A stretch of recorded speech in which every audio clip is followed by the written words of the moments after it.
When people think of LA, they often think of movie stars, perfect weather, and maybe traffic. What a lot of people might not realize is LA is the birthplace of some of the world's most iconic food. If you watched our burger episode, we talked about Southern California being the birthplace of the cheeseburger. Today, we're talking about a French roll stuffed with roasted meat and dipped in the delicious meat juices from the roasting pan, known as the French dip sandwich. Okay, so we're here at Philippe's, which is one of the oldest restaurants in Los Angeles. It was started in 1908 by Philippe, who's a French immigrant, and it's where they invented the French dip, which I feel like I would have thought that that was like a French thing, like from France. While the restaurant opened up in 1908, the French dip sandwich itself wasn't invented until 1918. There's several stories about that as well. It seems like the truth may be lost in history, but there's a couple versions. One is that a police officer was here, he was getting a sandwich, he was in a big hurry.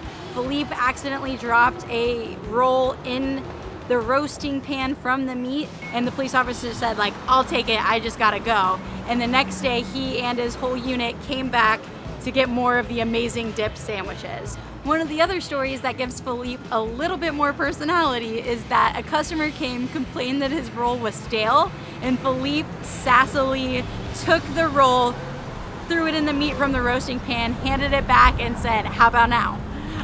The majority of my French dip experience comes from Arby's, so I feel like this is gonna be a heck of a lot better than that, and I'm excited to go try it out. We're getting there. Just a few more people to go, and as always, I am starving.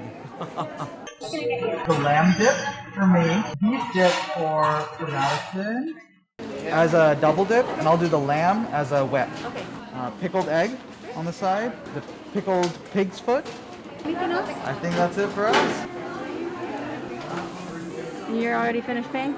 Yeah. Awesome. So You got soup too? Yeah. Oh my gosh, you got... I went all out. I didn't even like... Boy is using these videos as an excuse to be getting all sorts of extra food. So it's done. It's been too long. It's really good. Creamy, but got plenty of dill.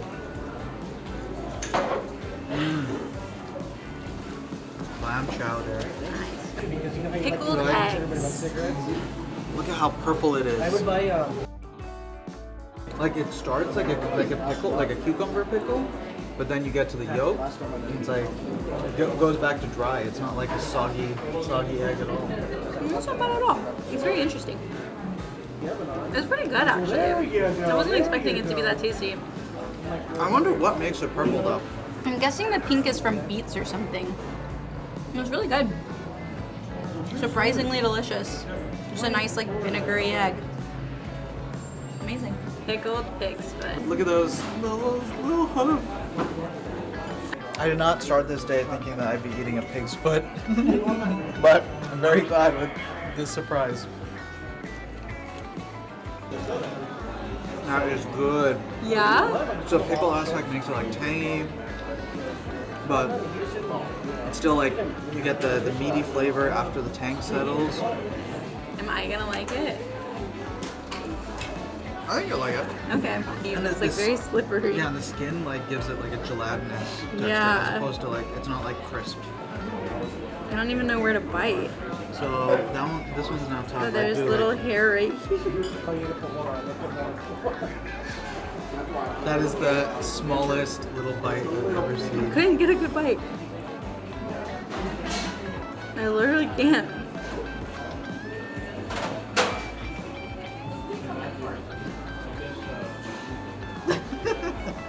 This one is weird, as I expected it to be. It's not like, ooh, Just I like want to eat stealing. more. You go for it. I'm just over here pigging out. You can tell that that's been marinating for a long time. It's rich. It's not exactly meat, it's just a lower level of skin. And then this is the outside skin there. And finally, Alright, so we're starting with the beef. Looks amazing.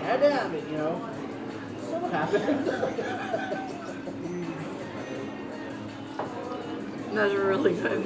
The sauce itself definitely has more complexity to the flavor than like your Arby's French dip. There's a lot more. You can tell there's like veggies in what they roasted it with. There's like a lot more like herbs, spices, like it's super good. Super fresh. You just, I mean, obviously they're like cutting it off the meat as they put it onto the sandwich. So now we're gonna try Zach's because it has cheese on it. There was about 15 football players. It's good, but I do think that without it, you can taste more of the subtle flavor. But now, you have to taste it with their famous hot mustard. Ooh, whoa. It is supposed to be hot mustard. It is so, like, such a solid horseradish flavor. Dang. I do think the mustard will do something for it, though.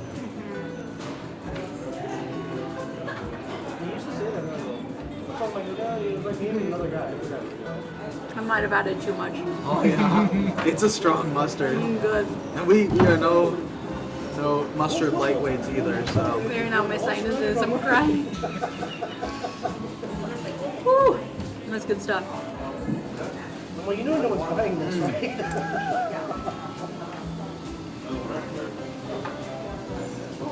The meat itself is a really good palate for the mustard, right? It just like accepts it. It gives it a whole nother flavor to it. What's also interesting though is that like if you look at this meat, they're like very thin slices, like very finely cut, like tissue paper, right? But if you look at the lamb, just segueing to Yeah. if you look at the lamb, they're like more substantial chunks there. Yeah. I mean,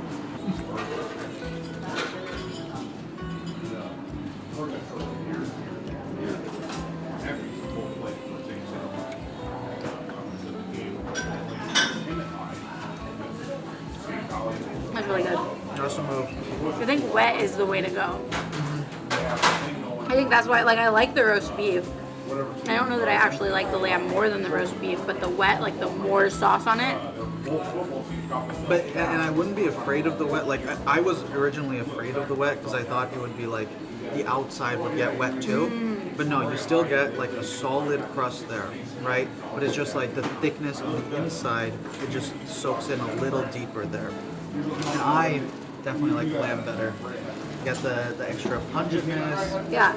from it. And I think the horseradish or the mustard will be even better on this one. Trying to be more sparing. You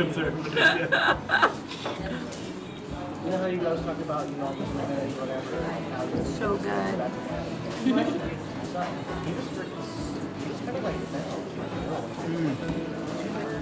And that complements it really well. That I actually Oh yeah. Wait, one try lamb?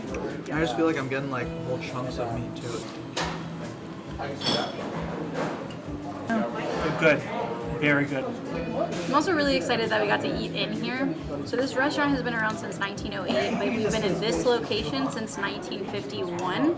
They had to move out of their location that they opened up in 1908 because they built the 101 freeway, which is crazy. Got a horseradish eat. Right? Oh, it just hits you like somewhere in the back of the head, and it's like I don't know what to do about that pain. It hits me in the nose. I mean, it's the exact same, yeah. But it's just like, what do you do? So that's why, like last time, I was like, like I don't know what to do.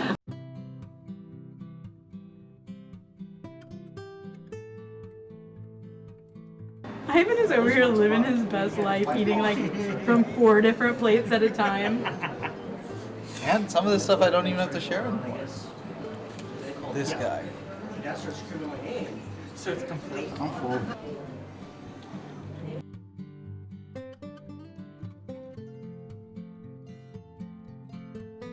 While we were at one of the most historic restaurants in LA, we were told that we were just a couple of blocks away from one of the most historic streets in LA. This was the center of town back when Los Angeles was part of Mexico, and this church is the oldest church in the city. This house, a Villa Adobe, was built in 1818 using locally found materials, including tar from the famous La Brea tar pits.